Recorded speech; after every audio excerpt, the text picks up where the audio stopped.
Yes, yes, y'all. Welcome to Office Hours. Hello, everybody. Hello, hello, hello.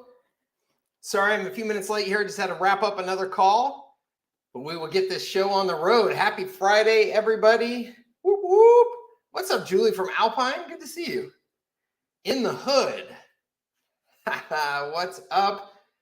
Albuquerque, New Mexico. Very cool. I used to live in Roswell, New Mexico, right up the road. Brittany says the rain dances have finally been activated for California. Boy, you can say that again. Whoever's dancing needs to stop. It is crazy here. Luckily, we've been very fortunate. San Diego has been in this relatively, compared to the rest of the state, relatively dry bubble. But the rest of the state, man, just getting hammered. What's up, Rob Smith? What's up, Dorn? Hello, hello, everybody. Keith, welcome. Welcome, Danette from Atlanta. Awesome. Welcome. Good to see you here. John Wall, Mike Flip, Michael Randolph says, I'm blessed today. It's Friday the 13th. Yes, sir. Kathy, Lisa from rainy California. Who else we got here? All kinds of. Cecilia says, I don't see anything yet. Yeah, sorry, Cecilia. I was late. My apologies. Mr. Robert Brennan, Jason, welcome, everybody. We've got a great group here. Mark G, what is up? Robert, David Cartwright, good to see you, sir. Elena from New York City, awesome. Good talking with you the other day, by the way. Charles from Oklahoma, Sam from North Carolina. Cecilia, she can finally see me now, awesome. Happy Friday, everybody. Tim from Atlanta, Hotlanta, good to see you, sir. Welcome, Scott. Hey, what's up, Scott? Good to see you, sir. Hope everybody's doing great. Looks like we got a good group here. This is Office Hours. If you're new to Office Hours, it is open Q&A, which means I have no agenda for you. So I'm just answering questions. It's here to answer questions. So if there's anything that I can help you with, you can fire it into the comments, and I will just go through and answer the questions. I will also put an invite link into the comments right now. If you have something that's more involved, we need to actually talk about it, that type of thing, use that invite link and you can come onto the screen with me. Don't be afraid when you hit that link. You won't immediately show up on screen. I'll see you backstage here, and then I'll give you a little warning before I bring you on so you can make sure you're fully dressed and all that good stuff, okay? Open Q&A, so just fire in your questions. If you have any, let me know. I will start off by expressing how much I love my job. I've done such a deliberate job of making sure that my business and my life are integrated together. And I have to celebrate that every once in a while when it really comes together really nicely. Yesterday, if you see on there San Diego's Instagram, that is me teeing off inside of Petco Park. So inside of the baseball stadium here in San Diego, they actually turned the stadium into a 9-hole golf course, which is just a really cool experience. If you've never been to Petco Park in San Diego, it's recognized as the best baseball stadium in America several years now because it is just really stinking nice. I mean, you go there and you feel like you're like in a really high-end mall or something instead of a dirty baseball stadium. Really good food, all that good stuff. And so it's just beautiful to begin with. And then they turn it into a golf course, which is just a really, really cool experience. And so anyway, we got invited there for, their San Diego to go down there and play and horse around and provide some social coverage and all that good stuff. And it was a lot of fun. Took my old business partner, Josh, who we've been working together for the better part of 15 years. He was employee number 1 at Everon, at my IT services company out in Boston, and moved out to San Diego here as well. So got to take him. So we got to catch up and horse around and play golf. So that was a lot of fun. Lisa says, Petco is my favorite. My son and I went last summer. Yes, California burrito. Absolutely. We live on California burritos out here. We try not to too often, if you catch my drift, but they are awesome. If you don't know what a California burrito is, folks, you really got to come to San Diego and try one. California burrito has French fries in it, guacamole in it. It is phenomenal. All right, let's see here. First question, Sam says, how is ChatGPT going to affect all our marketing? Sam, this is a great question. I've actually already recorded a YouTube video on this to answer this question, and it will be posted here sometime in the next week.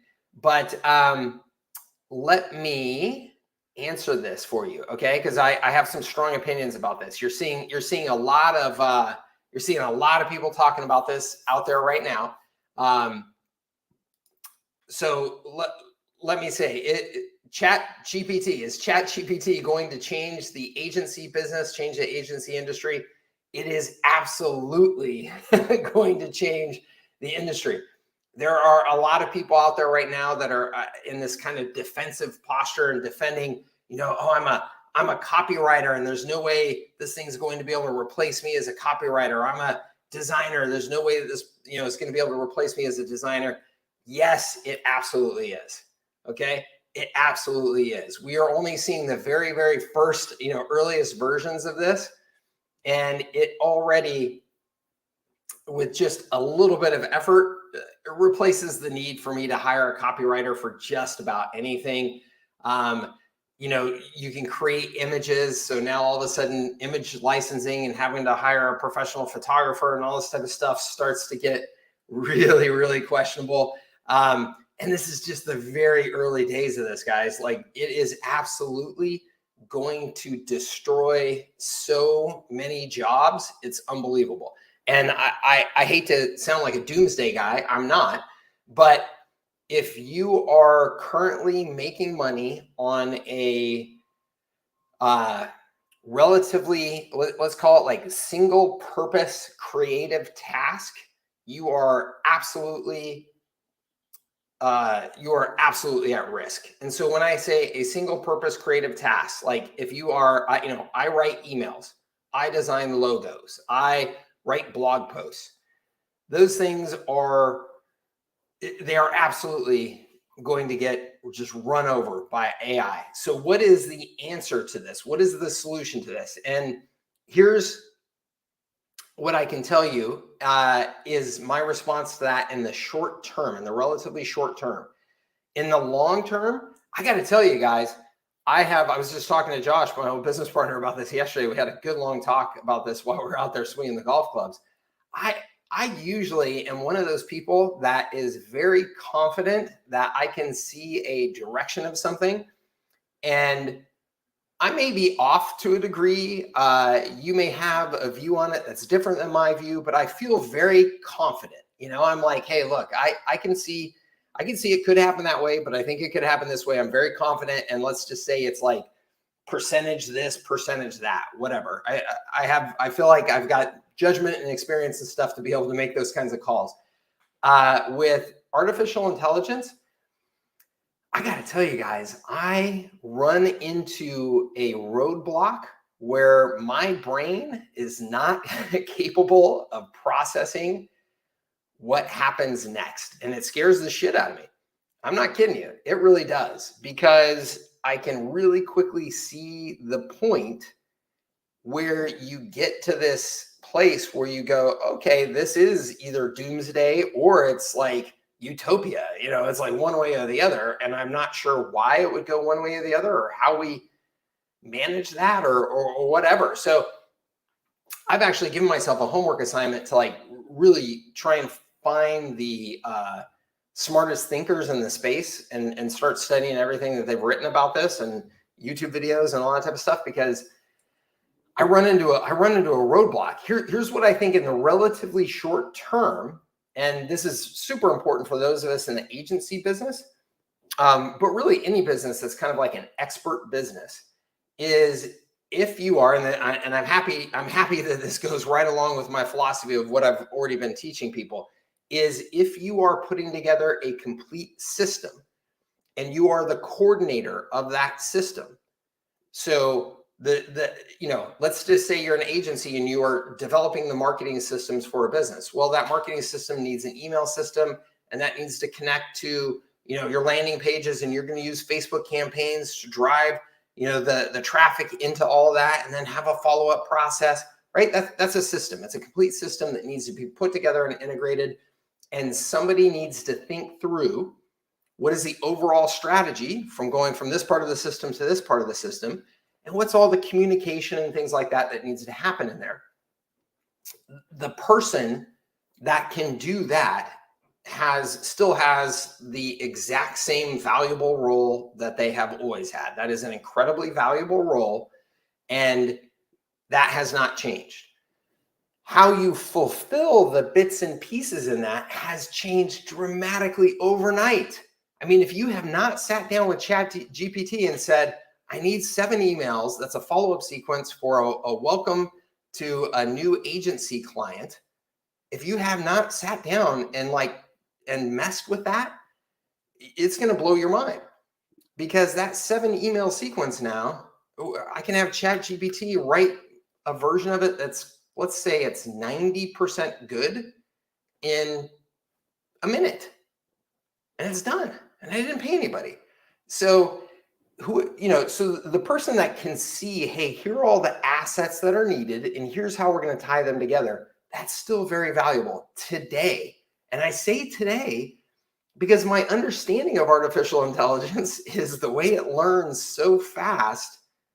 How long does that last? How long does it last before artificial intelligence, you can say, hey, map me out the ideal marketing system for a one person or for a single office chiropractic business, and and tell me the best tools for each step of the process, and then put it together for me. I mean, that I think we're still, what are we, 5 years away from that? I just don't know. Again, but there's no question in my mind that what I just described there is coming. I don't know how it could not be. So I don't know how long that is. Man, but anybody that is taking this position of, I'm just really good at X, and so artificial intelligence will never be able to match my level of goodness at X, I think you're in really, really big trouble. I think you got your head in the sand. And especially, here's the deal. This is especially true for creative people. And what I mean by that is, there's some really well-known copywriters that are out there right now saying that, nobody will ever be able to replace my amazing copy because I have the prettiest words and all that stuff. It's completely subjective. Almost no copywriters that are out there that are guru copywriters that you guys see out there, almost none of them actually get split tested in any rigorous way to know if their pretty words are better than somebody else's pretty words. They just like their pretty words. Okay. There are real copywriters out there that are doing direct mail pieces to the tunes of millions of pieces being sent with 3 different versions being split tested very rigorously. And those people are really good at what they do. And they're still in trouble because I'll just have the artificial intelligence write me 3 different versions of it. Right. So they're still in trouble because all of that creative stuff is really subjective. 1, in most cases, or 2, artificial intelligence is going to be able to give me 3 versions of it, and I'll just split test those. So I don't know, guys. I don't know. And this is weird for me because my oldest daughter right now is in art college. And if you've never heard of Savannah College of Art and Design, it's called SCAD. It's amazing. Growing up, when I went to college, it was like, if you went to art college, that was like you don't plan on having a job, like that was art college, right? That was kind of the reputation of it. Now, art college, SCAD, has like a 99% job placement rate with companies like Apple and Pixar and Disney and, like all the gaming companies, all the online digital companies, they're all hiring out of the school because these people develop these really cool skills, how to use digital animation technologies and all this type of stuff. So when I went to evaluate the school with her, I was blown away by this place. I was absolutely blown away by it. And it's not cheap. But, we're sending her there and I'm like, this is awesome because she's going to get a killer job.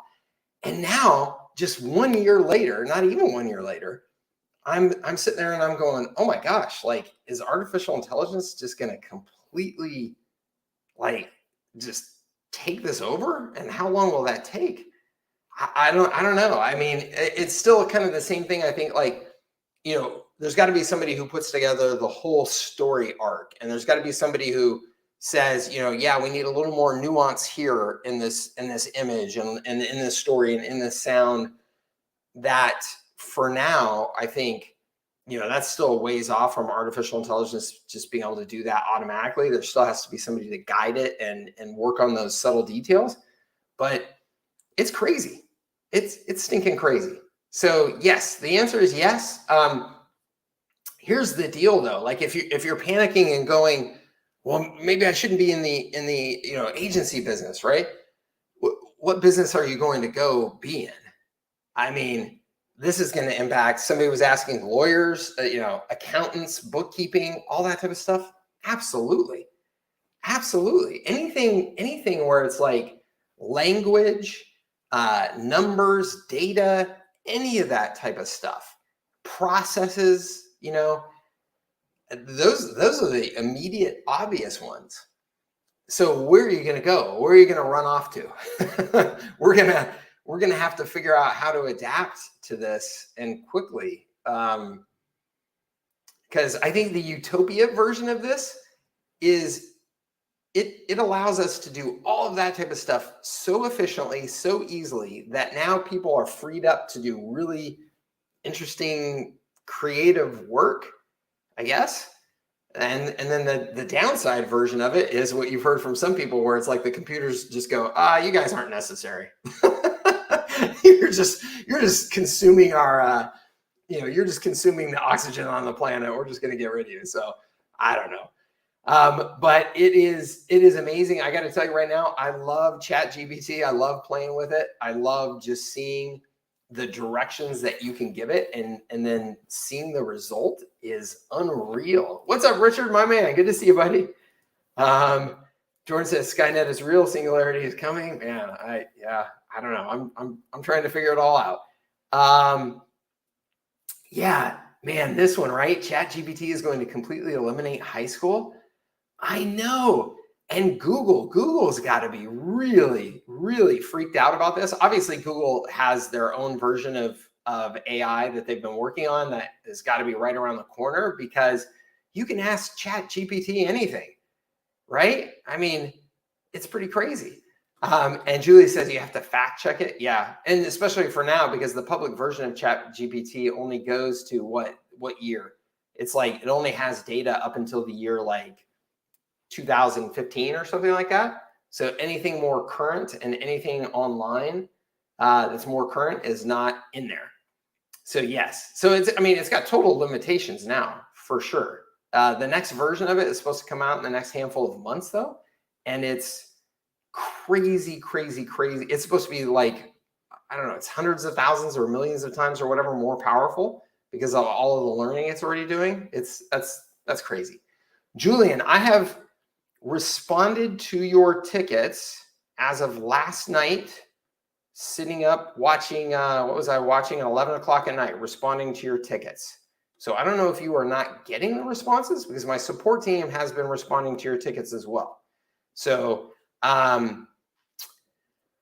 what would be how about, Julian, just in case you are not getting those responses, please use the go to the Services at Scale site, one of the pages, and use the chat widget, and I can communicate with you there, because we've definitely been responding, definitely trying to get you sorted out. Okay, so sorry about that. Let's see, what about accounting and bookkeeping? I don't know. There's so much accounting, bookkeeping, legal work, all that type of stuff that just has to. It's going to be very, very efficient very quickly. It's going to be cool. I will check it out. Kathy, I see you back there. Do you want to come on screen? Awesome. How are you? Hello. Hello. Good. Am I muted or I'm good? I can hear you perfectly. Okay, great. I didn't know. My first time coming to one of these, so thanks so much, and a new member of the community. So Thank it's you been for being awesome. here. Yeah, getting plugged in. Awesome. So I of course have several questions, but I'll start with one. And you just reminded me because you had mentioned chiropractor. So I'm a neonatal intensive care nurse by training, Cool. and am been doing online courses for nurses for many years, and started using HighLevel for my own business, and then just saw the opportunity to help other nurse course creators. Awesome. But the specific niche that are we allowed to talk about what our kind of niches Talk here? about whatever you want to Okay. talk about. Yeah. So my idea is I have a couple of friends who are getting into this whole IV hydration business, which is, kind of nurse driven. And they are suffering from all the same marketing challenges that we talk about that Go HighLevel and the SaaS mode fixes. Yeah. So, and I feel like as a nurse, kind of having that expertise to be able to talk to them nurse to nurse makes me have some street cred right off the bat. So I'm kind of wondering, like, in your experience with the chiropractor niche, like, at what point do you draw the line for HIPAA? Like, how much info can I put in? If they're following up, how'd your procedure go? Am I going to cross that line quick and I need to upgrade? Or I guess I'm kind of treading lightly in that space of how much info can I put in there? Yeah. So first of all, I am definitely not a lawyer. No, totally get it. Yeah. I would say that when it comes to all of that type of stuff, I would err on the side of being very cautious. Because, and the reason why I say that is because one lawsuit could tank everything that you're doing. Yeah. So I think that if you're going to be sending any information that's at all related to the actual individual health status, results, anything like that, I think that you've got to be doing it all by the book, because people are super sensitive about that stuff. I mean, as they should be in many cases. And again, all it takes is one lawsuit for that to, and I got to tell you, like, I am very much a wily entrepreneur in terms of, hey, I'm just going to push this thing out the door and then we'll figure it all out later. Right? That the ways that has come back to bite me are just little things, relatively speaking. Like I'll accidentally use an image that I wasn't supposed to use, and I put it in a blog post. Next thing I know, I'm getting a $2,500 bill, and that's a $2,500 bill for using an image that nobody cares about. It's not like I took an image of Muhammad Ali from Time magazine or whatever. It's so, and all of a sudden it's $2,500, and I'm like, ugh. With HIPAA stuff, I can only imagine that $2,500 starts at $250K. Right? Yeah, it gets multiplied times 1,000 real fast. So that would be my recommendation. Okay, so for chiropractors, when you served them, did you use the HIPAA level? I did not, but this was when I was working with chiropractors. HighLevel didn't exist. One, I see. Okay, and two, no, I was just doing basic lead generation. Here's your lead. You guys, have the lead now. You do everything from there. I mean, we had basic follow-up sequences and stuff just to confirm the lead was booking into an appointment, but that was it. Okay. So in that sphere, that narrow, that's what I was trying to kind of say, like, is it like Google My Business, just adding a chat widget, like, just trying to help do the lead gen and management into their kind of HIPAA protected booking system? I feel like that might draw the line there. So I have a call with somebody this afternoon I just like reached out to him via Instagram, like, oh, so cool that you started this business. Can I chat with you about the pros and cons and tell me more? And so I'm trying to learn a little bit more about the niche and what systems they're using. But I had a question about that. So I was just going to say, from the actual lead generation and lead capture side and stuff like that, I stayed away completely from any private information like that. It was all just intake forms, all that stuff. Just that was all up to the chiropractor. I delivered somebody that said, I want to get started with, I'm interested in getting started with some chiropractic services. That was it. Okay, cool. So can I ask another question, or should I? Sure. Is anybody else there? Okay. No, so the other is just trying to start to play with this like easy onboarding and using the custom values. And in all of your templates, should I be looking for something that's a little bit of a place to start with I'm trying to figure out how to automate all of that as quickly as possible for any potential clients. Yes. So a couple of things. So one, just be aware that the rest of today and most of this weekend, what I'm doing is I'm sitting down and updating. I heard you say that. Yeah. Snapshots. Yeah. To get it out to you guys, to try and make that stuff a little bit more dialed in. And then let me just show you though, real quick, what you should be looking for. What did I do here? Here we go. Okay, so you should be, let's go to R4 as a good example. Yeah, so if you go into R4 here as an example, and you go down to settings, and then you go to custom values. So you're going to get the best example of how I recommend using custom values to set up, an account with a relatively robust set of assets in place from day one. Okay, cool. So, you can see we've used these custom values throughout.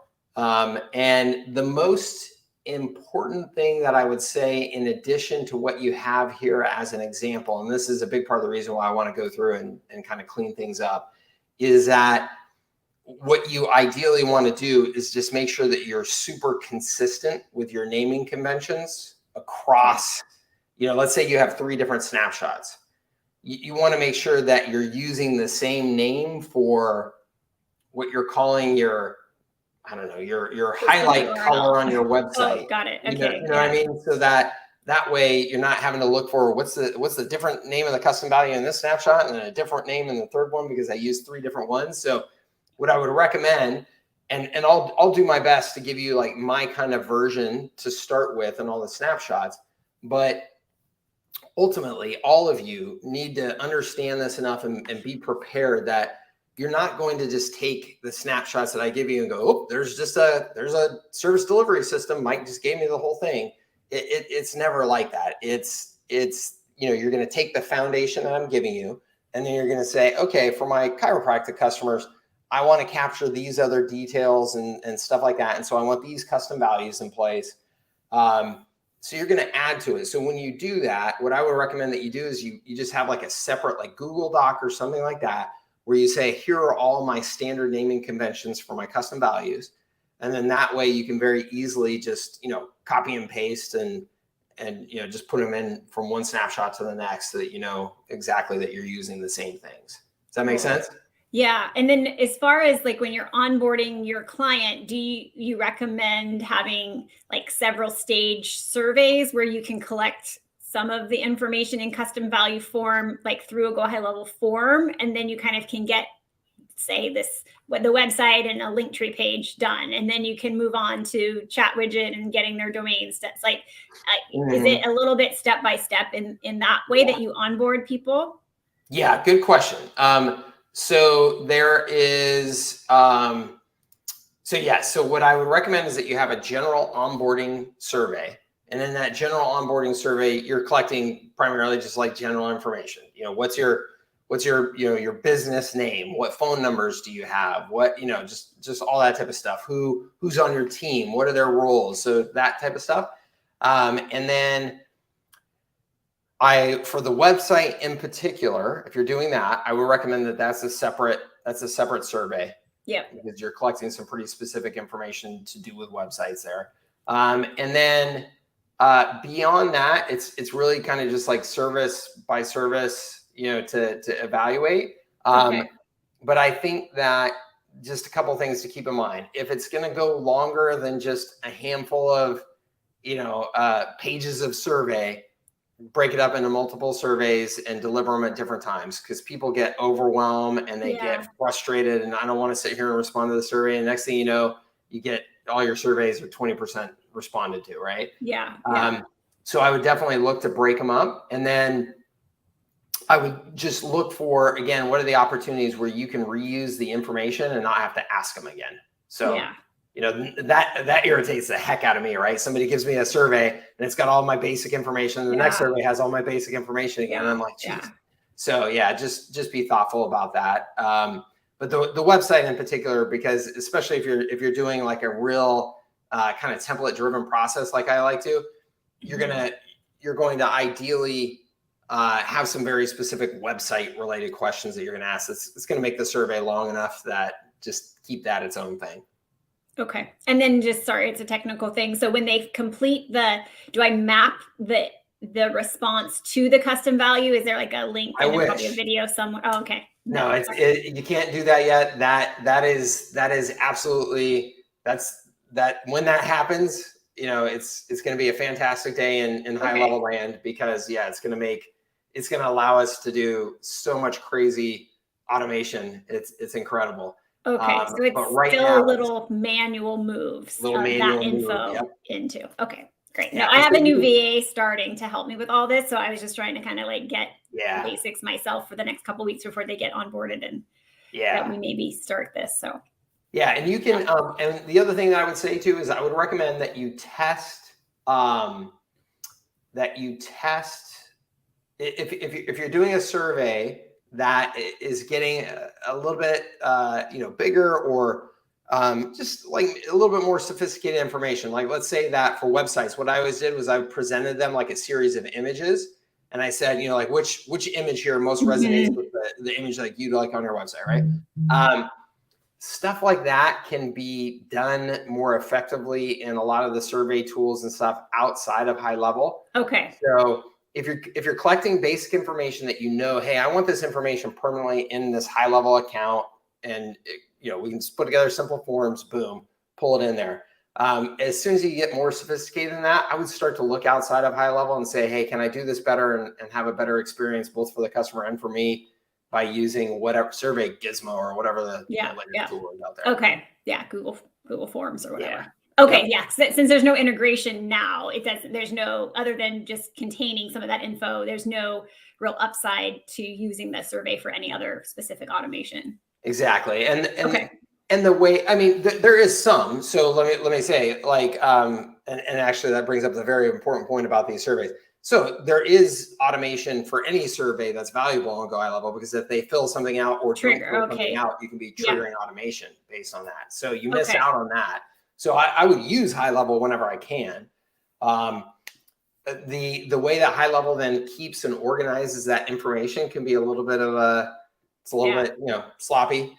So the last point though on these surveys and stuff, and this is important for everybody to hear, because again, I think too many people get into this and see HighLevel and think, oh, I'm going to be sitting on the beach drinking fruity cocktails and people are just going to be filling out their surveys and I'm going to be printing money, right? They're going to get onboarded and automatically set up and yada, yada. And I'm just going to, it's not the case. Okay.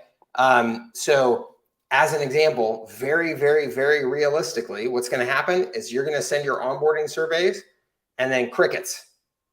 And they're just not going to fill out their onboarding surveys. And you're going to send them 3 reminders and they're still not filling out their onboarding surveys. Yeah. And you're at real risk of losing an account when that happens, simply because their human nature, they're just people who don't proactively get stuff done. And the next thing you know, they're going to see the next billing cycle coming around or whatever and go, you know what? I just don't have time for this now. Mm-hmm. So what you've got to do is very proactively, hey, look, I know this survey can be a little bit of a bear. When can I get 20 minutes on your calendar? I'm just going to schedule a Zoom call. We're just going to hop in and I'm just going to walk you through it real quick. It'll only take 15 minutes together. That's it. Yeah.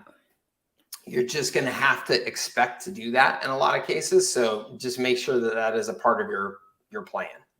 Okay, cool. One more question. Yep.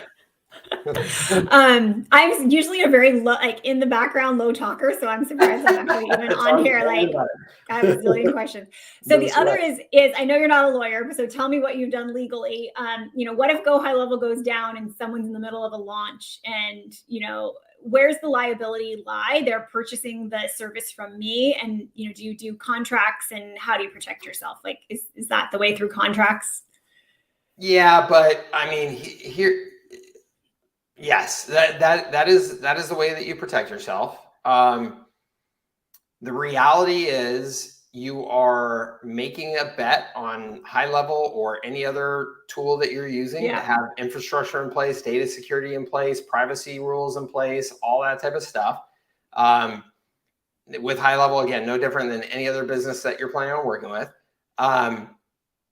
Yes, I would recommend that you have a contract that says, hey, here's what we're liable for and all that type of stuff. But here's the reality is, if you are selling whatever services you're selling, delivering whatever services you're delivering, I don't care what you're using on the back end of that, and it fails and your customer loses value because of that, they're going to sue you. Yeah. And they're going to have a case. And it doesn't matter what your contract says, and it doesn't matter that you try and pass it off and go, well, HighLevel said that they had, it doesn't matter. My business was with you, and for whatever reason, your resources went down and now it's costing me money. So I'm suing you. They may also decide to sue HighLevel too, because they're going to say, oh, HighLevel's got a lot more money than, Kathy. And so we're going to sue them as well. But ultimately, the reality is, if any of this stuff happens, you're a professional. You are providing a professional service that exposes you to liability. This is what it is. So that being said, everybody should have an actual company entity set up. You should not be doing business as you. You should be doing business as whatever LLC, whatever S Corp, whatever. You got to get that set up. 2, Julie mentioned, you got to get insurance, right? You got to get liability insurance and all that good stuff. It's not that expensive, honestly. Just general business liability, is that well, what we cover? Yeah, but so if you talk to an insurance, agent that specializes in this stuff, they will have insurance. So if you're handling sensitive data, you're storing sensitive data and stuff like that, they will have insurance that is like designed around that. To try and make sure that you're covered as best as possible for that type of thing. So, okay. So just I just worry the agents always try to upsell you, like, oh, you need errors and admissions and you need this level, sure. And you need, I'm like, ugh, like what's like umbrella policy, basic business liability. And then maybe there's a couple other add-ons. Yeah. I mean, okay. They're going to try and upsell you for sure. Always. That's why I was like, okay, what's the real deal? What do I like for your businesses in the past? Like, is it just general business liability and a couple O&Ms or? Yeah, exactly. I've never done anything too exotic with my insurance. Okay. And I always have operated under the assumption, again, that I'm going to be liable. So yes, I want to have insurance and all that type of stuff. But the reality is that, the insurance company is always going to try and find a way to manage their downside. And so you've just got to be, prepared to kind of, defend yourself and fight for all that stuff. This is why I moved to Nevada.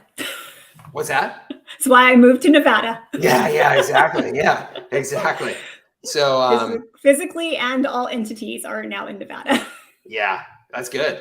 And I got to say, guys, I mean, from the awful experience of going through this several times, if you are an entrepreneur for any extended period of time, you're going to get sued.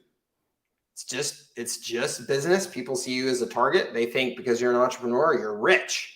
You got all the money in the world, and I'm not. So I'm going to try and get mine. You're going to get sued.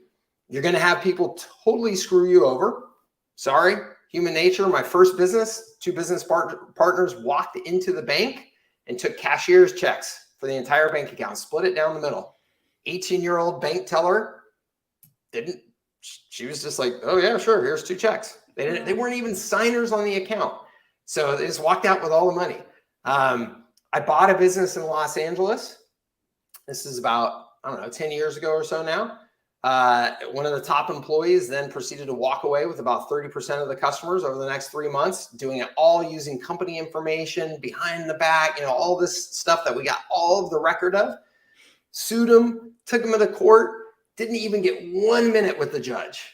Judge just said that it's an employee in California. They have the right to work, case dismissed. I was just like, this dude just walked away with, $500,000 of my business that I just bought. Like, this is just okay. There's zero, wouldn't even listen to a word we had to say.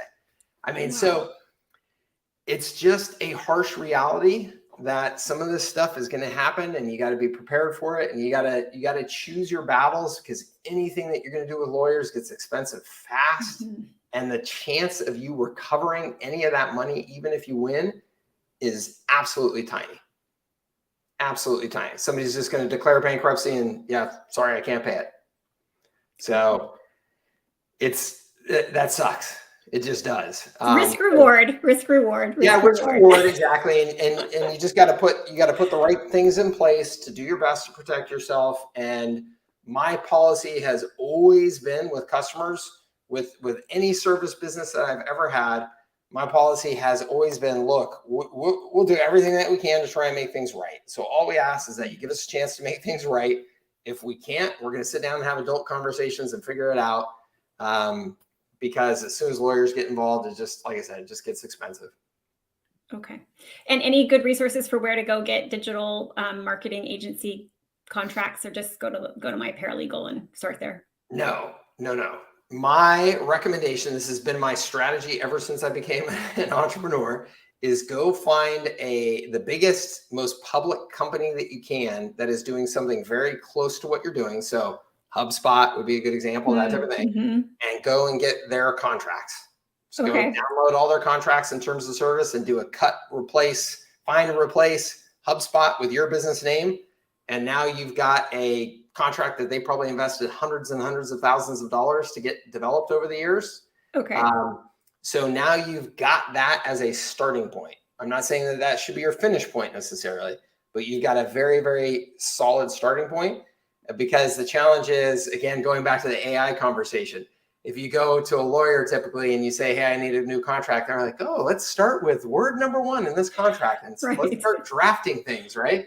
And next thing you know, you're in it, right? Really with a lot of money. So versus if you can take them something and you say, I know this is a solid agreement, but I want it reviewed for my state versus the state where it came from, or I've got these particular things that I'm, concerned about. The nature of my business might be a little different than not represented here, completely. Is there something we should add to it? That type of thing.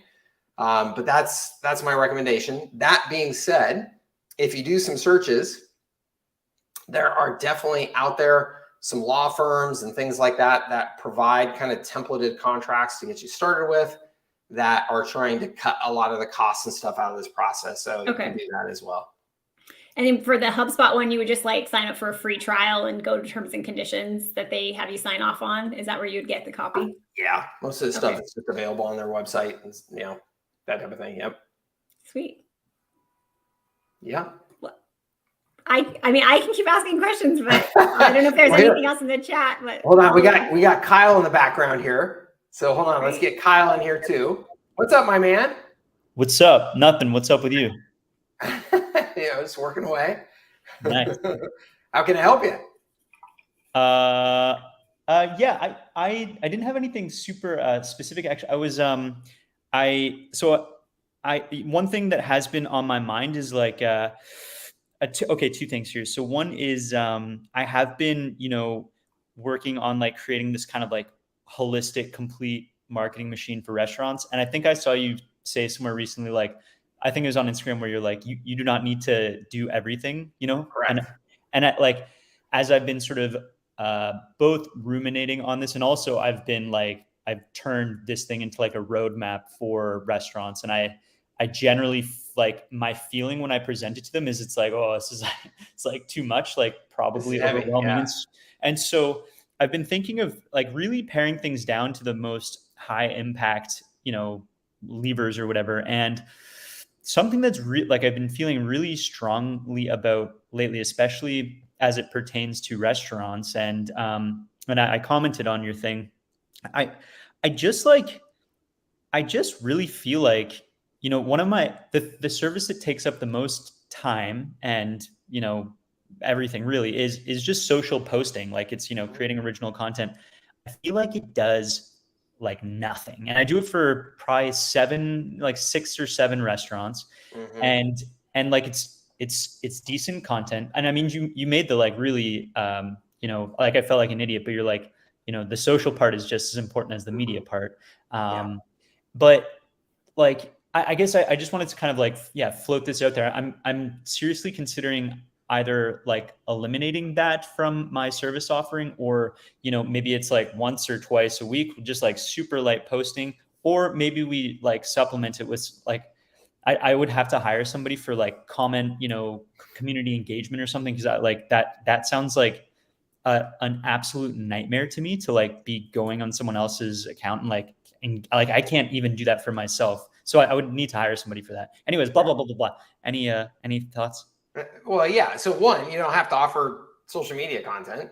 Like Okay. if you're not good at it or staff for it or excited about it or whatever, you don't have to offer that. Two, if you do offer it, there's no question that if it's done well, it's a massive opportunity for the right restaurants. I mean, and I say the right restaurants because if you're working with the wrong kinds of restaurants, it's not a great opportunity unless whoever's doing that social media is like super, super creative and good at it. But what I would say to you in that case is you probably should not be wasting your time doing that for those restaurants, because if you're that good at social media and you're that creative, you should own the restaurant. I mean, start your own brand. Like you should be monetizing it in a different way rather than just busting your butt being that good at social media for a little restaurant that can't pay it that much. So you know what I'm saying? Like if it's like a little quick service kind of convenience-y type of restaurant that has no vibe and no whatever to it, like the value that they're going to get from posting on social media is pretty darn minimal. Like a business like that is probably better off just like running some coupon ads and things like that, because it's a much more transactional business versus if it's the hot shit, whatever restaurant in town with the cool cocktails and all that type of stuff, then they should be able to get a ton of value out of social media content done well, because it's spreading that vibe most efficiently, in the marketplace. Could we real quick, and totally cool if not, but could we real quick just like, could I screen share and just show you one of the accounts? Of course. Yeah, go for it. Okay. Cause it's like I feel like I'm, like we're good at content. It just like, my overwhelming sense over time is that, even though it looks good and everything, I just get the sense that I feel like I'm updating a business card. Doesn't like move the needle. So here's an account. It's like a super cool Thai spot. And like, I feel like it looks good, all these, I don't know what else to show. Like maybe some of the, it gets like a few likes here and there. Blah, blah. That video's got 433. Was that likes or plays? That was plays. Okay. Yeah. Yeah. So let's go back up, go to the top of the account. Okay. How many followers and how many people are they following? Okay. 2,424 followers and 253 following. That's the follower count is not bad. I think that, this could go to, again, the more like social things. So on each of these posts, like pull up the chicken wings there. And so you got some tags in there. Are you, and 38 likes for some chicken wings sitting there. That's actually not bad given the size of the account and everything like that. So are you engaging in any, are you right now on their behalf, or is somebody there engaging in the local foodie community and stuff? Okay. That is 90% of the battle of growing this locally. Okay. It's the engagement. I am a part of the foodie community. I know the top 50 foodies in the area. I'm tagging them in the posts. I'm commenting on their posts. I'm sharing this picture to my story and then tagging them in the story and asking them, what do they think? And then I'm going onto their stories and sharing their posts and their stories to my account. And so it's the social side of it. That's why, like, if you look at my Instagram account for their San Diego, it's got, coming up on, what is it? 30,000 or coming up on 30,000 followers. And you look at the social media, the Instagram account for me, for Mike Cooch, the brand Mike Cooch, and it's got like 1,500. And it's because I'm not on the Mike Cooch Instagram account, like looking for other, influencers and like chatting them up and stuff like that. I don't spend my time doing that. Versus with their San Diego, I'm in San Diego every day, running around. I know the influencers. I see them out at restaurants and bars. I invite them to parties. So they see my content. They know it's Mike. They're having a conversation with me about the content in there. Like, so it's just it's the social part of social media. So yes, I think that the content, it looks like, and it doesn't surprise me, the content that you're posting looks totally fine. I mean, I would expect that it's going to do fine. I don't think the content is the problem. I think it's the engagement. Nobody, very, very, very rarely in today's social media environment, given how crowded it is and active it is now, it's super, super rare that people are just going to be going out of their way to engage unless that brand is engaging them. Yeah. It's like I have to get out of my own way because that sounds like, it's like I'm totally thinking about it like an employee. It's like that is the last thing I want to do is hang out in someone's fucking like, oh my God, like I get triggered thinking about it. But like, that's totally the answer. It's so obvious. Yeah, I am talking to someone I might hire, and I think she'd be great for it because that spending more time on social media. Anyways, I digress. But thank you. Could you leverage HighLevel? Sorry, is it okay if I ask a question? Sure. So I was just saying, like, could you leverage HighLevel? Like, do they get a reservation? Like, could they like do the whole review thing? Could you say like, hey, don't forget to tag us that you probably took a picture at dinner? Like, is there a way you could help automate some of that for them? Because that seems, the other thing I was thinking is like, how easy would it be for them to say what the special is on Friday night? Like, just film a quick, like, easy video of like, hey, don't miss our stuff this week. Like, just get, like you were saying, makes it feels like a person. Those pictures, I'm so hungry. I have to go now because they look delicious. And now I'm going to have to go make Thai food. Yeah. I mean, those are gorgeous photos, but I think that's what you were thinking. Anyways, I was just thinking like in Go HighLevel, what could you do to help automate that through for them to get some of that easy, low hanging fruit? Yeah. I don't know. So I can give you one perspective on that here real quick. So let me show you what I do with their San Diego. That this is, to me, a no-brainer, what everybody should be doing social media thing. And let me pull up my contacts and conversations. And let me see here. What's the best way for me to show you this? Because it's going to get filtered. Yeah. Okay. So, oh, wait a minute. I got to see what you guys are seeing. Are you guys seeing my account? Oh, no, I'm not sharing my screen. So you couldn't share. Hold on one second. So this is inside of my Their San Diego HighLevel account. So what you can see here is I've got a bazillion contacts that are showing up inside of HighLevel. See all of these businesses. None of these are manually added. These are all coming in automatically because I have this social workflows that I created set up. So you can see here, 1,716. That's just since I created this most recent workflow. So incoming from Instagram DM. So if they replied to a story, commented on a story, posted a story, and that type of stuff, and it shows up in my Instagram DMs, then they are automatically getting pulled into HighLevel, and their account is getting captured in HighLevel. So that's the business name and stuff that you saw in there. And then I have them tagged. Are they a prospect or customer? And if not, they're just going into the conversation thing and kind of disappearing. If they are, then they're getting assigned to a user.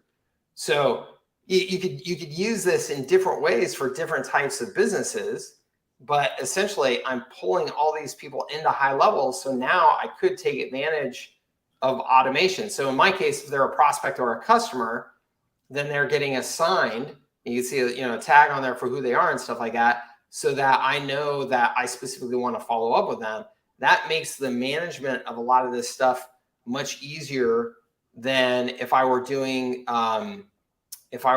this manually for everything with their San Diego, because I get so much activity in my their San Diego, Instagram account in the DMs and stuff, that most of it is it's just the social chatter.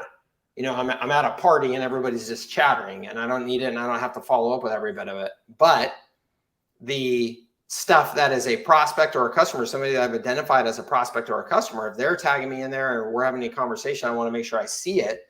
And so I'm pulling it into HighLevel so I can make sure, we're getting pinged on it and we can follow up with them. So again, the way like an agency can use this in particular, is you can identify, hey, here are my top 100 prospects that I want to be selling to. So your dream 100 list, right? Here are my top 100 prospects that I want to be selling to in San Diego. And my strategy then is on social media. I'm going to make sure that I'm following all of those people, that I've got them added to a priority list. So I'm seeing their content and I'm sharing and I'm tagging and I'm sharing and I'm tagging and I'm doing all that stuff. And then when they're responding, it's actually going to alert me in HighLevel so that I can, okay, now let's try and engage them in a conversation here. So I make sure it's not kind of disappearing in the background with all the other noise. So that's that to me, that's an example of how you can be using it a little bit more effectively, as Kathy was saying. And that's, I'm just scratching the surface there with obviously the things that you could do, because now you can take those people and do whatever you want with high-level automations, right? So, anyway, just some thoughts there. But yes, and when it comes to social media, and Kathy is absolutely right about the type of content, right? Ideally, there's somebody at that restaurant that's also going to be doing the, hey, everybody, we're in the kitchen today. Look, there's Sam, the cooking guy back there making dude, show us how you're making those wings. Oh my God, those wings are good. Hey, everybody come in. This Friday afternoon, we got a special deal. And you're posting them to stories, and all that type of stuff. But again, unless you're getting paid, it's not worth it. And if they're not going to engage at that level, you're only going to make so much progress. It just is what it is. And the majority of the world right now does not understand that or accept that. It is what it is. It's the hustle. And if they're not going to do the hustle and they're not going to pay you appropriately to do the hustle, don't offer the service. Yeah. Oh man, 98% of restaurant owners, they're like operators, even it's like so far down their list of priorities. It's anyways. Okay. I like that prospecting strategy. Top 100 prospects, follow, tag, comment, just get all up in there. Okay. Mike, on that, the if else statement, what are you, is that a manual thing that you're doing to get them in the customer or prospect? How are you figuring that out? Is do you see it and then you tag it so that it goes in either arm? Yeah. It's whether they're marked as a prospect or a customer in HighLevel. So it's looking at HighLevel and it's saying, are they marked as a prospect or a customer? And if they are, then go this way. If they're not, go that way.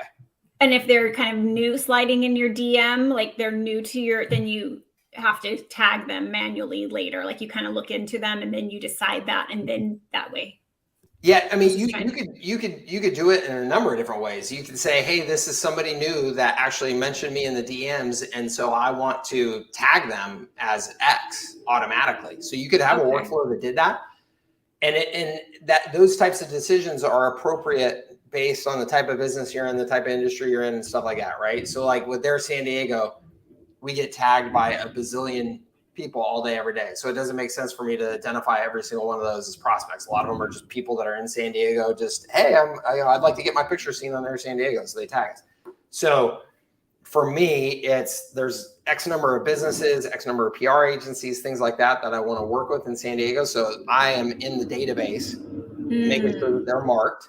I have customers that are paying customers, so I'm making sure they're marked. So if they tag us with something, I want to know, oh, that customer, tagged us with something. I want to make sure we see that. So that way, because otherwise we get thousands of tags and mentions and stuff. I have to filter out the noise. Otherwise I would be in there just staring at it all day.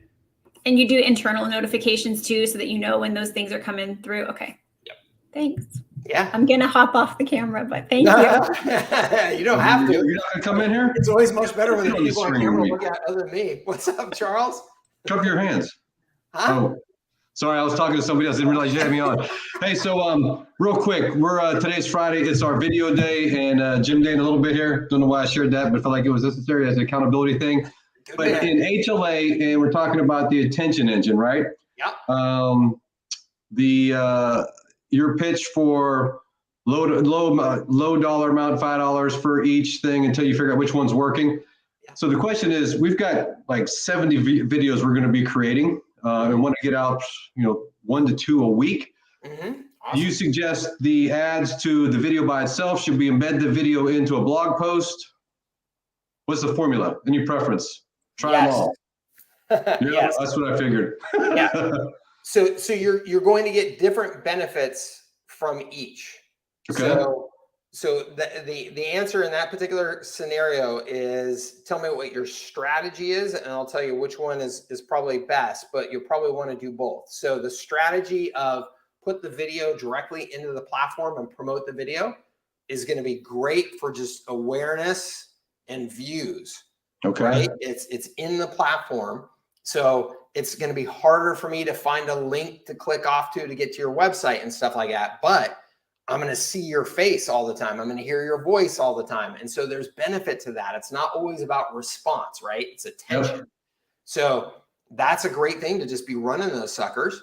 It's also a great thing to take that video, embed it into a blog post and promote the blog post and say, click here, go over to our website, because now it's a different level of engagement. You got them over the website, you got them pixel in a different way. There's probably some opt-ins there, that type of thing.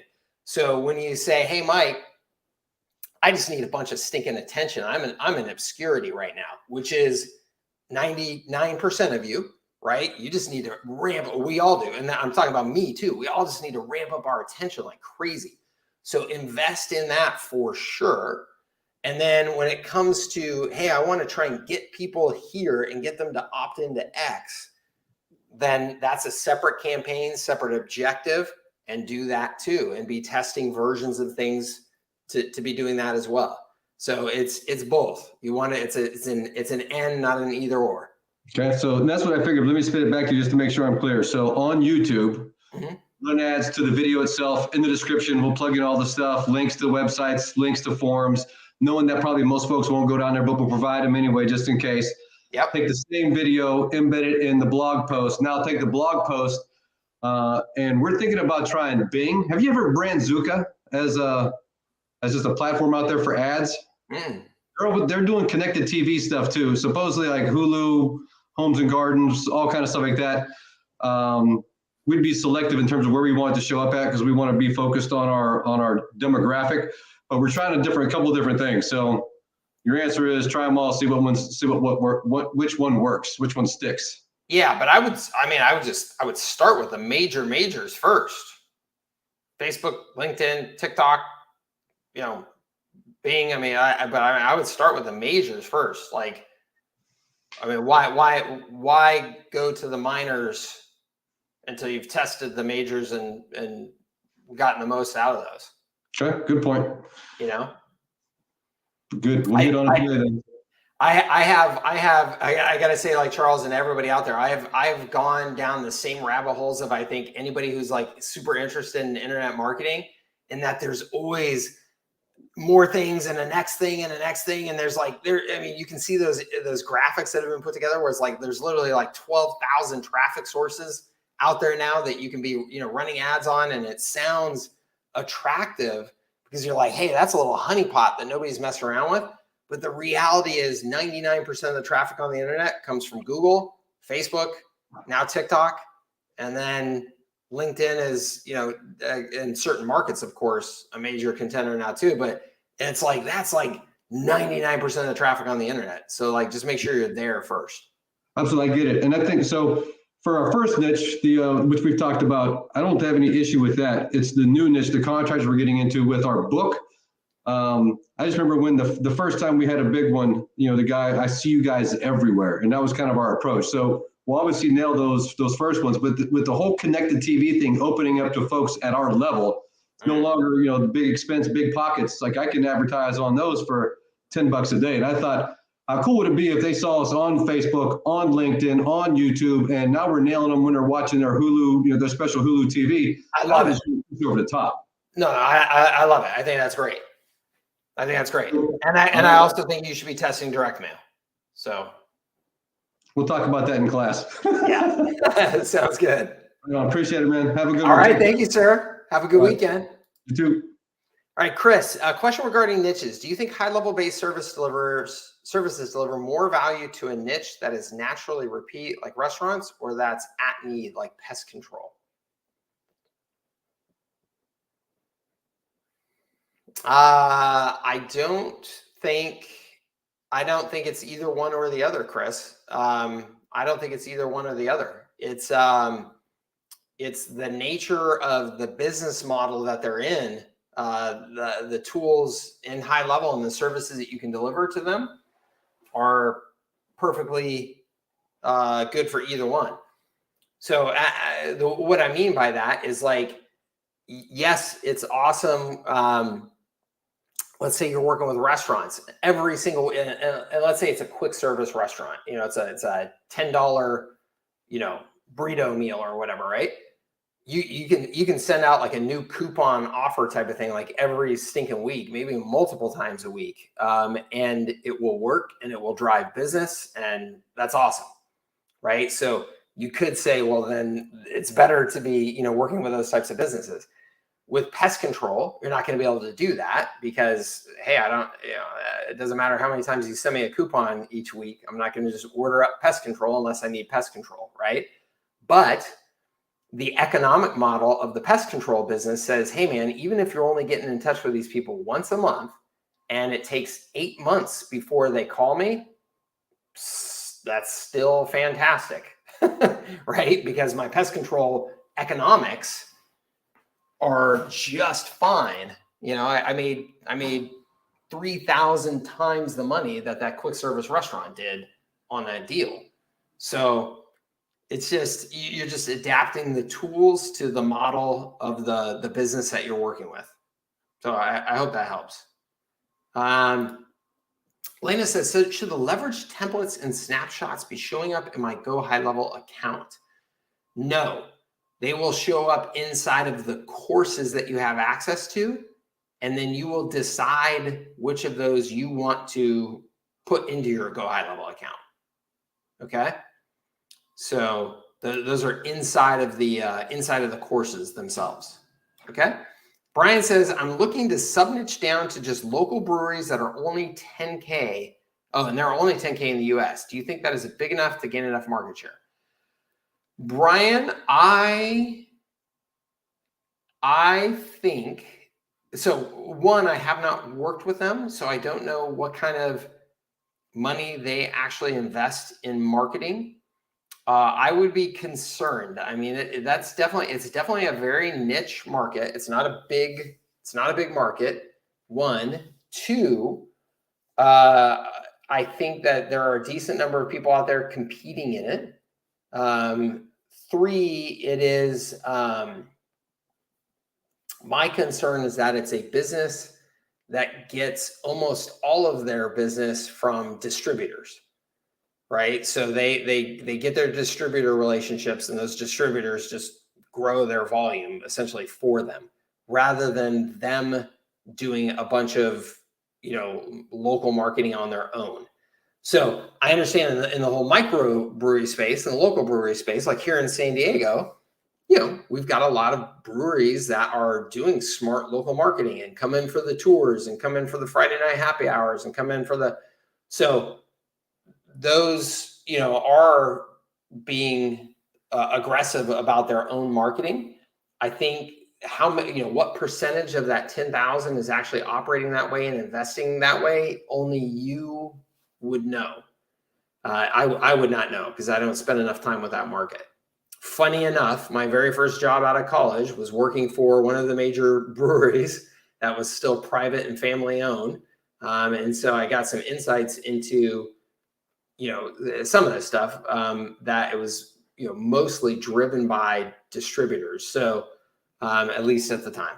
So, but you'd have to figure that out. You'd also have to figure out, Brian, what are your goals? Okay. What is success to you? If success to you is, Mike, I'd like to make $15,000 a month and be independent. I don't want any employees. As long as I'm making 15 grand a month, then I would say that niche is perfectly fine. You can find $15,000 a month in business, no question.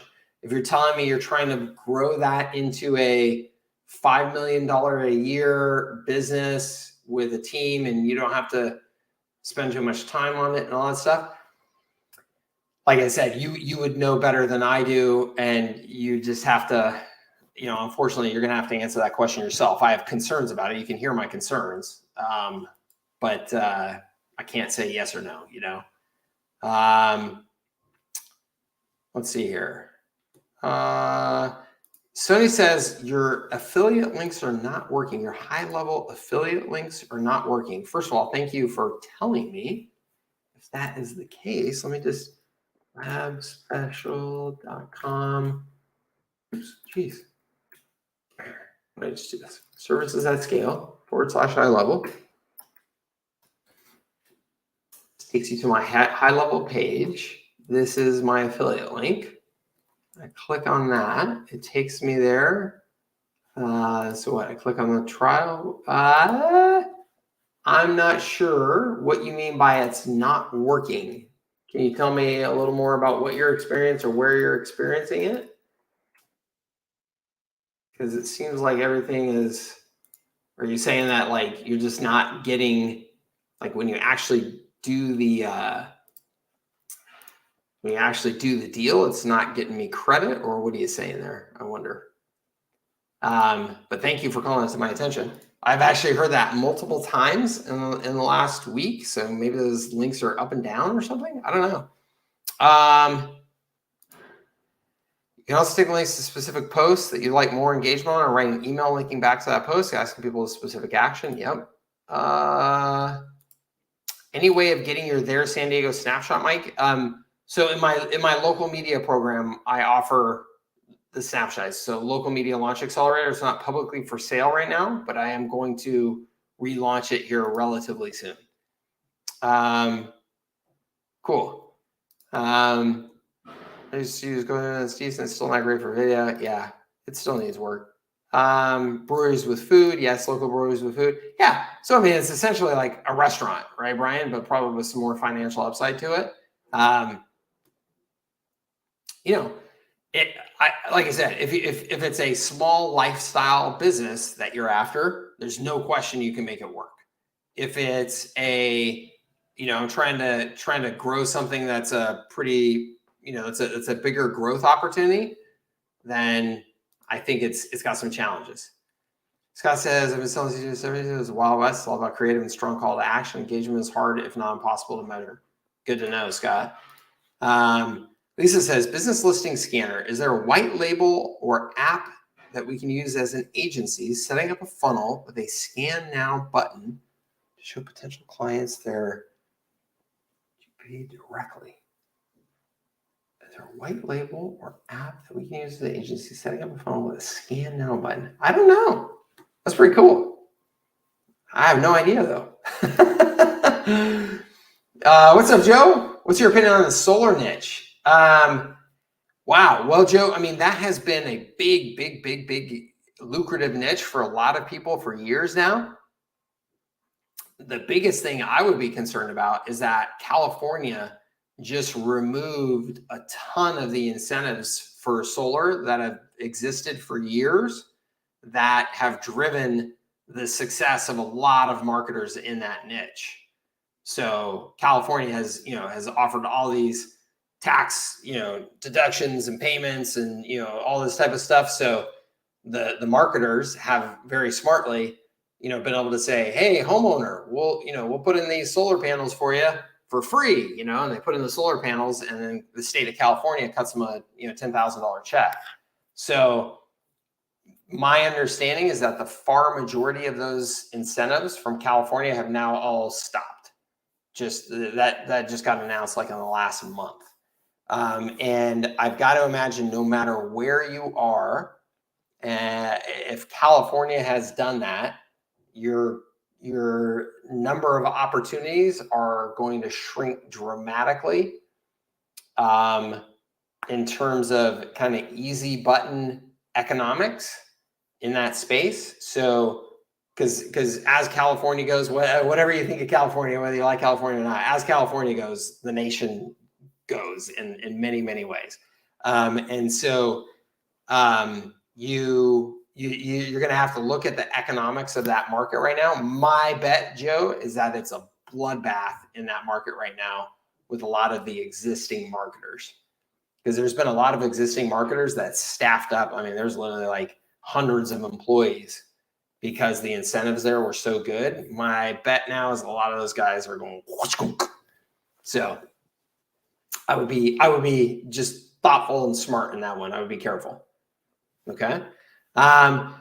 Somebody asking about local lead sniper. I saw earlier, local lead sniper. What were the questions on it? I don't. So let me share my thoughts on it, on why I think it's a cool tool. So many agencies are, I mean, you guys just really struggle with doing any sort of consistent prospecting activity. And so this is a tool that, will essentially do automated prospecting activity for you. That's pretty smart. It's actually looking at the Google business listings and it's saying, hey, is this information missing on that listing? If it is, then let's contact the business with a simple message. If they respond to that message, now we've got a little conversation going, right?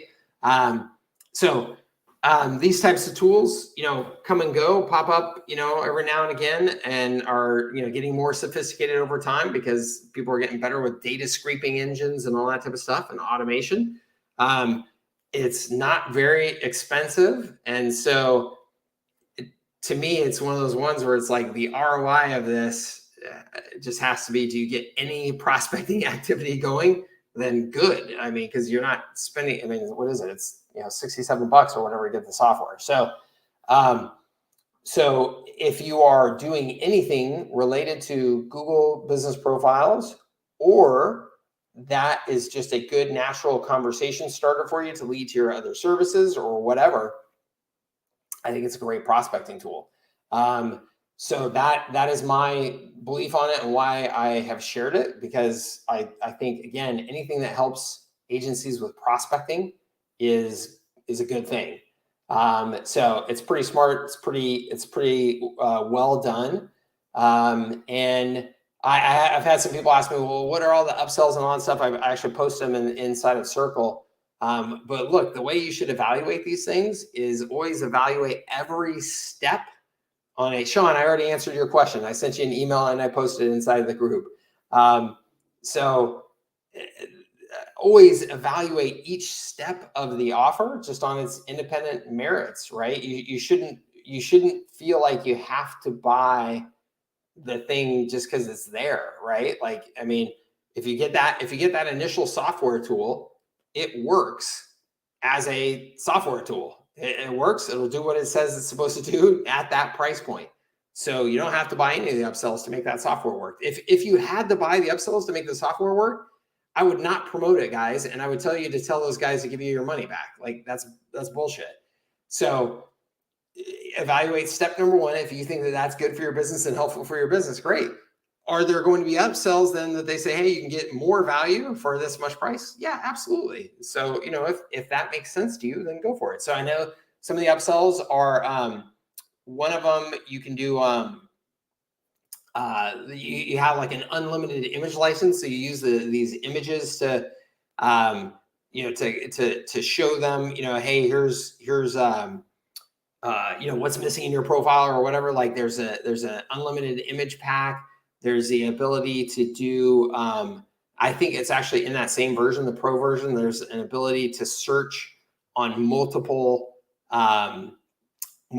variables in the Google business listing versus maybe the base one, you can only search on one or something like that. So again, just evaluate those things individually for you. If they make sense to you, then awesome. If not, totally get it. to me, anytime I share a tool like that, like, again, like if it saves you any time or gets you any activity that it costs you 67 bucks or 97 bucks or whatever it is, if you value your time at all, and now this tool is working for you instead of you having to go and manually do something, then it's a good deal, right? I got to tell you, like, I am thrilled. I know that over the next year or whatever, HighLevel is going to be building all of these cool prospecting capabilities. They have to be building all kinds of cool prospecting capabilities like that into the system. They're not doing it yet, but at some point or another, they've got to be, because that's just such an easy, obvious opportunity for them to add tremendous value to their community. So pretty soon, I'll be happy to say, hey, just sign up for HighLevel for all this stuff. But I do think it's a smart tool. I like the way they've done it. I've been long time friends with Jeff and Joe. They're both smart guys. They're both straight shooters.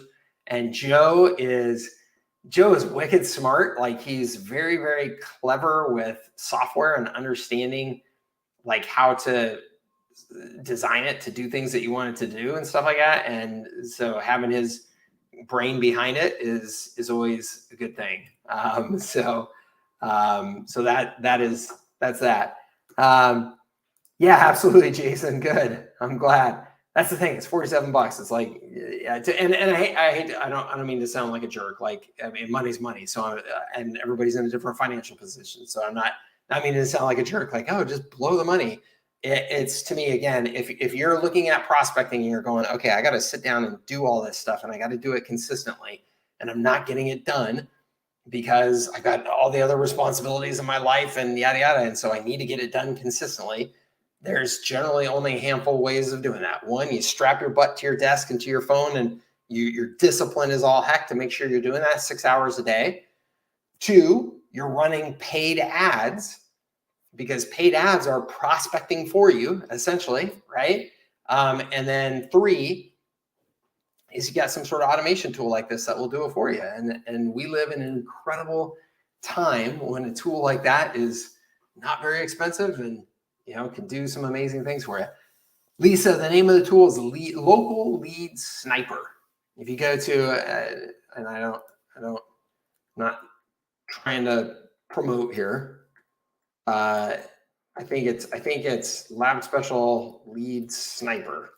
I think it's the URL that I think that's what I did. My shortened URL. labspecial.com/lead sniper. I'm pretty sure. Yep. So it says, I have a good appointment setting system, but I despise actually finding the leads using software like D7 Lead Finder. Is there a way I can just buy batches of leads and then convert them myself? Yeah, absolutely, Joe. Yes, you can just buy leads from there's all kinds of companies out there that's what they do, is they sell leads. And what I recommend, Joe, and to anybody else who's looking at buying leads, is that you look for, I can't remember the exact terms that they'll use, but they'll have some sort of like freshness score, Joe.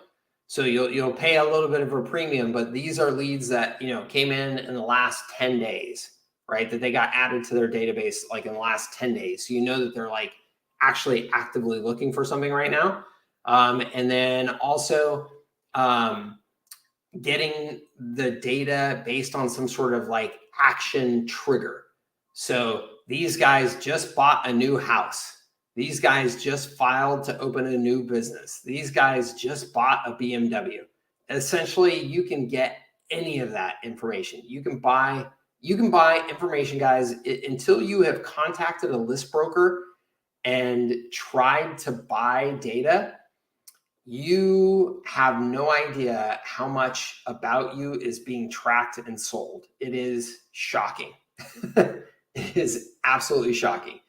You can get every amount of data you want on every human being out there, essentially.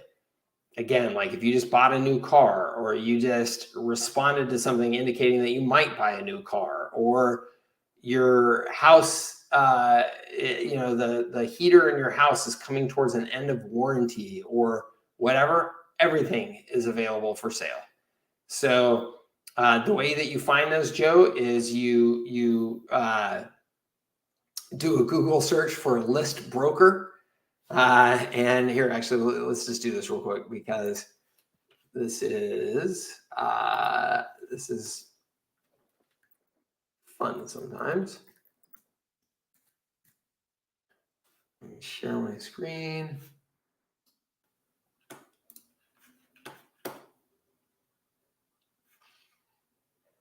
Oh, wait, hold on here. Okay, so if I just do a list broker for direct mail, right? You're going to see, and not that you're necessarily using it for direct mail, but usually the list brokers, will sell you stuff for all kinds of purposes. But Zoom Info, definitely one of the major ones. Exact Data, definitely a major one. You can see 5,000 fastest growing companies 7 years in a row. LexisNexis, that's not LexisNexis. LexisNexis, Hoover's, these are all like major companies for this. And so as you start poking around, you'll find that there are list brokers that are for specific things. So like list broker for home, let's see, car buying data. So you'll find ones that are like specifically, focused on automotive leads lists. So the more specific you get in your search, the more that you're gonna find. And some of these will sell you just a little one-off list, and it'll cost you, 99 bucks. And then another one will sell you a subscription. I used to have a subscription to one that cost me, I think it was like $65,000 a year, because I was doing so many campaigns and using so much data that it made sense for me to just buy it like that. So, all these different price points and stuff. You just got to kind of get out there and just do a little bit of homework, Joe. Check out Coldlytics that guarantee the lead is valid. That's cool. Mike, do you get a new digital whiteboard to your right when we see it in action? No, it's the same one I've had. It's the same one, the Vibe. Yeah, I love this thing. I use it all the time. As you can see, I've got it right there next to my desk because I'm always on that thing. I love it. Yeah, but same one I've had. Vibe. I love it. Let's see here. Any other questions? Anything I've missed? Go ahead and chat them in here. I got to run here pretty quickly. But any other last minute questions, let me know. Thank you so much for being here. By the way, I enjoy my office hours calls. I enjoy the banter and get an opportunity to think on my toes when you guys present me with something that I haven't been thinking about. So I hope you got some good value out of it. I appreciate you being a part of the community and being a customer as always. So if there's anything else I can help you with, let me know. If you are in, again, any of my high leverage agency, any of that type of stuff, you are going to be getting a good amount of updates on the snapshots and service fulfillment side of things here really quickly. That is my project. Awesome. Thanks, Joe. I appreciate it. You make my week, man. Thank you very much. Thank you, Lisa. I appreciate it. Awesome. Well, look, if you have anything else that comes up, you know where to find you. Thank you, Jason. Thank you, Elena. Thank you very much. If you know where to find me in the Circle group, right, or in the Facebook group, so post things in there, and I will be happy to do my best to address it. Absolutely. Thank you, Richard. I appreciate it. Scott says, my niche has a B2B and B2C sales business. Any thoughts on how to service both at the same time? That's a good question, Scott. Not knowing the details of it, my suggestion is that you pick one or the other and start with it first, and then expand to the other side of things as you have enough kind of firepower and team and resources and things like that to do it. I my initial hunch is that I would kind of treat it like two different niches. And again, not knowing the details, like you're going to have to evaluate that better than I can just off the top of my head here. But the marketing, the strategy, the sales process of being in B2B is generally very, very different than B2C. Yeah, metal building and roofs. Yeah, so Scott, again, so I'm not ultra familiar with that market, but I am very, very familiar with the difference between B2B and B2B selling, and they are very different. So unless you have the resources to like really fully kind of address those individual needs from a service providing perspective and make sure you're doing a good job, I would just stick with one, get your mojo, really nailed down, and then go to the next. That would be my recommendation. And the nice thing is that as soon as you're ready to roll out the next one, you should be able to pick up a ton of business fast because you should have a bunch of existing customers, right? Craig says, thanks, slowly getting familiar with the software. Definitely don't know yet of the inner workings. Yeah, it takes a while, Craig. And the most important thing, look, everybody, the most important thing that you can do with HighLevel to be successful, guys, is dive in and use it for your business every single day. I run everything that I'm doing on my businesses now on HighLevel, everything. So I knew I had to do that to get to the level of familiarity that I wanted to get to be able to work with you guys the way I want to be able to work with you guys, right? And to be able to provide services. So I just made that leap. I made that leap, a couple of years ago now when HighLevel was still much more rough around the edges. But you just got to do it. It's the only way that you're going to really get that up to speed with it, right? So awesome. Thank you, Tim. I appreciate it. Thank you so much. Happy weekend to you too. Elena says, weird problem in Circle. It does not let me access the HLA discussion. Elena, I will solve that problem right now as we speak. Because there's a lot of people. I don't know what it is going on right now. Sometimes Circle can be a little bit buggy, and they're a fast growing startup as well. So I don't blame them too much. But let me just go ahead and fix that for you right now, and we'll get you all set. Yep, I can see that. Oh no, actually it does say that you're in there. That's interesting. I'm going to go ahead and remove you from it, save it, and then add you back in, and hopefully that solves it, Elena. And if it doesn't, please email help at community member profile fields. Field has already been taken. Community member profile fields profile field has already been taken. I have no idea what that means. Yeah, it seems like there might be something a little bit wonky going on with your account here, Elena. So let's give this a shot. I have added you back in there. That's actually not true. I've not added you back in there. It's not taking that change for some reason. All right, Elena, we're gonna figure this out. We'll get you squared away, but it might be that you end up that we have to delete your account and start over in Circle, because I have seen it get like hung up like this on some accounts where it's like we just can't get you to. Okay, now it says that it's saved and that you're added in there. So hopefully that does it for you. All right. Yeah, you bet, Kathy. Thank you so much. I appreciate it. Thank you so much for being here, being a part of the community. All right, awesome, everybody.